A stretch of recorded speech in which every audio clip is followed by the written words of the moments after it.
Hey everybody, we are here once again at All-American Athletes in Stamford, Connecticut with my good friend Tim Davis, who we do a lot of stuff with.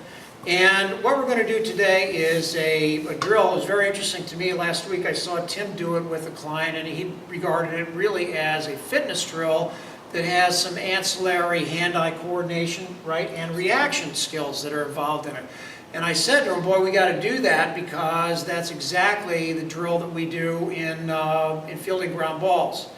What we want to do in ground balls or fly balls for them is we want all of our defensive players to, what I want them to focus down.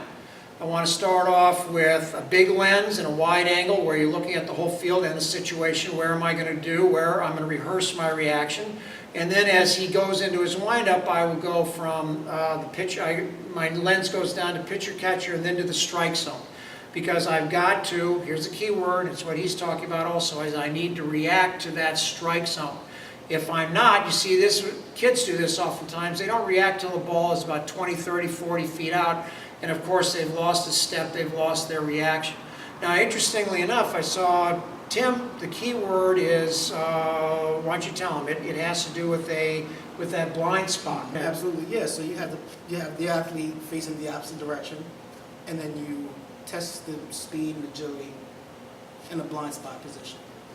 So what they're doing specifically is they are reacting. They can't see the ball flight. They have to react to it off the wall, correct? But then they have to react correctly.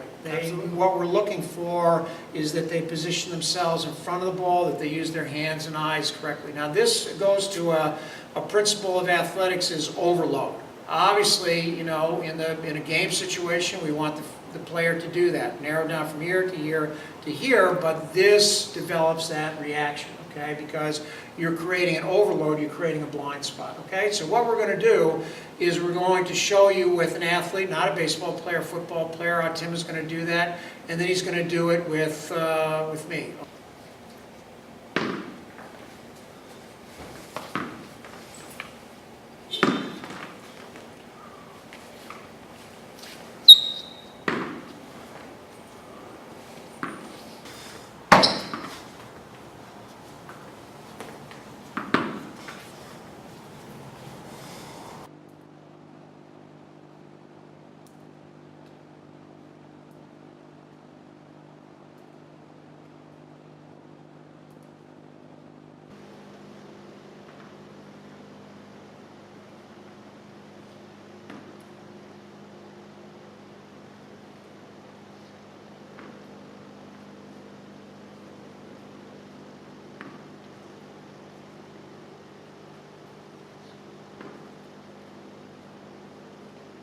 Okay, I hope you enjoyed that. That is something you very definitely can do. We're always looking at baseball for drills that you can do by yourself.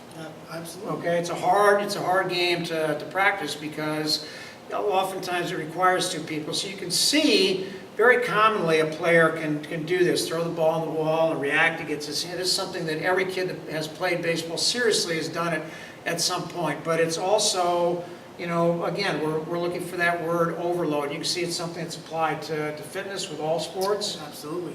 It's just general fitness in itself. Exactly. Lateral change of direction is vastly important. Absolutely, absolutely. Lateral, and again, it's reacting to, you know, what we're doing is we're overloading that blind spot, so the player can't set it, can't preset, he has to react, okay? And you see we do it in a fairly short distance, okay? Thank you for tuning in.